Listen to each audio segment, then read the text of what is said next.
तो चलिए स्वागत है आपका विनर्स एकेडमी प्रयागराज में। मैं समीर शुक्ला और आज हम लोग बेहतरीन सा एक टॉपिक जो मात्र दो वर्ड बताऊंगा, 2 चैप्टर बताऊंगा और आपको 10 नंबर मिलने जा रहे हैं। तो इस वीडियो को लास्ट तक देखना है, बहुत इंटरेस्टिंग वीडियो होने वाला है। सबसे पहले मैं बताऊंगा कि सेंट्रल आइडिया और उस जो सेंट्रल आइडिया बताऊंगा उसी में से आपका स्टैंजा बेस्ड क्वेश्चन भी आएगा, गारंटी के साथ कहता हूं। मान लो पेपर आउट हो गया, इससे ज्यादा कुछ नहीं कहूंगा।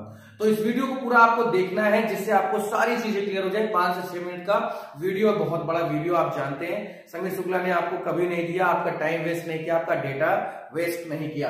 तो सेंट्रल आइडिया जो कि आपके एग्जाम में 4 नंबर की आती है और स्टैंजा बेस्ड क्वेश्चन आंसर आपके 6 नंबर के होते हैं। अब यहां पर मैं आपको केवल 2 चैप्टर बताऊंगा जिसे आपको पढ़ के जाना है।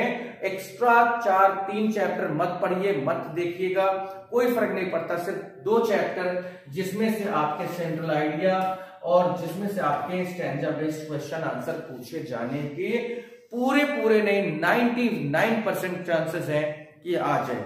होता क्या है ना कि 1% तो छोड़ा ही जाता है, क्योंकि भाई 1% में मान लीजिए मेरा ही इतना कॉन्फिडेंस है और एक ऐसा लास्ट मोमेंट आया और आपका पेपर चेंज हो गया, तभी मैं इस चीज को मानूंगा कि हाँ कुछ ऐसा है। अदरवाइज जो मैं बताने जा रहा हूं उस पर पूरा फोकस करिएगा। और एक बात, आपके यूपी उत्तर प्रदेश में 75 डिस्ट्रिक्ट हैं, 75 जिले हैं। वो बच्चा जहां से भी मुझे देख रहा हूं, आपके लिए मैं बोल रहा हूं। अभी जैसे होता क्या है कि बहुत से ऐसे जिले हैं जहां पर हमारी जो किताबें हैं जो राजू पब्लिकेशन की है वो बुक ही प्रेस्क्राइब नहीं की जाती है, तो थोड़ा सा चीजें जरूर मैं मान सकता हूं इस चीज पे।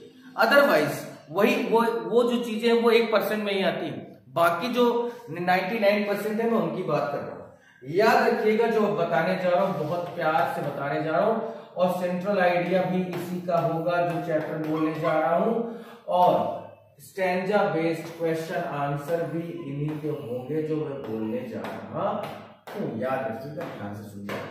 सबसे पहले जिस चैप्टर को आपको तैयार रखना है वो है माई मदर एट 66।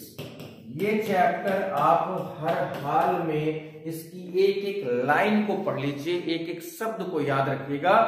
आपका सेंट्रल आइडिया इसी में से आना है, सेंट्रल आइडिया इसमें से आएगा, plus stanza based question answer आज तक हमेशा इसी में से ही पूछा गया है। इसलिए मेरी जो अंतरात्मा कह दीजिए, जो कंसाइंस पावर होती है, मेरी पूरी तरह से मैं इस चीज पर क्लियर हूं कि आपके सेंट्रल आइडिया के साथ साथ आपका क्वेश्चन आंसर भी इसी चैप्टर से पूछा जाना चाहिए।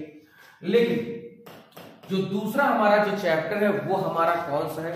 देखिए बहुत बड़ी पोयम है, आपको भी पता होगा, मैं भी जानता हूं कि पोयम बहुत बड़ी है ना। तो याद रखिएगा एक और चैप्टर जिसका नाम है कीपिंग क्वाइट, ये वाला भी याद रखिएगा, जरूर याद रखिएगा। इससे भी सेंट्रल आइडिया पूछे जाने के उतने ही चांसेस हैं जितना माई मदर एट 66 से पूछे जाने के चांसेस हैं। इससे ही जितना आपको क्वेश्चन आंसर आने के चांसेस हैं माई मदर एट 66 से, उतने ही पूरे चांसेस हैं कीपिंग क्वाइट से भी क्वेश्चन आंसर आने के। मैं इसलिए इस बात को बोल रहा हूं क्योंकि मैंने देखा है, समझा है, अभी भी स्टडी कर रहा हूं मैं, और इसलिए मैंने कहा, बताया, आपसे बताने की कोशिश की। आप जितने भी प्रैक्टिस सेट देख रहे होंगे, जितने भी आप अनसॉल्व देखने की कोशिश कर रहे होंगे, आपको उसमें देखने को जरूर मिला होगा कि हर दूसरा एक अनसॉल्व जो होता है हमारा, आप उठाइए, आपके पास नहीं तो उठाइए। आप मार्केट से कई तरह की पब्लिकेशन, जैसे अग्रवाल पब्लिकेशन की अनसॉल्व चलती है, होती है, आप उसको उठाइए, उसको देखिए, उसमें समझने की कोशिश करिए कि है वो चीज या नहीं, वो चीज है या नहीं। इस चीज के बारे में आपको देखना है, जानना है, समझना है। तो बिल्कुल मैं कहूंगा कि आप जरूर उसको देखें, समझें, और आपके सामने इस चीज की गारंटी भी दे रहा हूं कि ये जो 2 चैप्टर मैंने बताए हैं, ये आपका सबसे पहला चैप्टर है, ये आपका तीसरा चैप्टर है। ठीक है, ये आपका पहला और तीसरा चैप्टर है।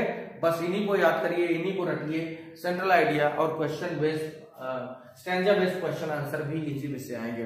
बाकी आपने सब पढ़ ही लिया है, बाकी आपको सब पढ़ाया जा चुका है। आई होप कि आपको ये समझ में आ भी गया होगा। ये सारे चैप्टर्स पढ़ के जाएंगे तो गारंटी से कहता हूं ये 10 नंबर जो इनमें से आएगा वो आपके पास होगा, आपके रिजल्ट में जरूर दिखेगा। फिर आप आज मैं इतने ही पे रोक रहा हूं क्योंकि मैं चाहता हूं कि आपका टाइम वेस्ट ज्यादा ना हो, आप इतने में ही सारी चीजें पाले। आपका एग्जाम टाइम चल रहा है, आप जान रहे होंगे, मैं भी इस चीज को जानता हूं। फिर आज के लिए इतना ही। थैंक यू सो मच, और प्लीज दोस्तों को जरूर शेयर करिएगा, जरूर शेयर करिए।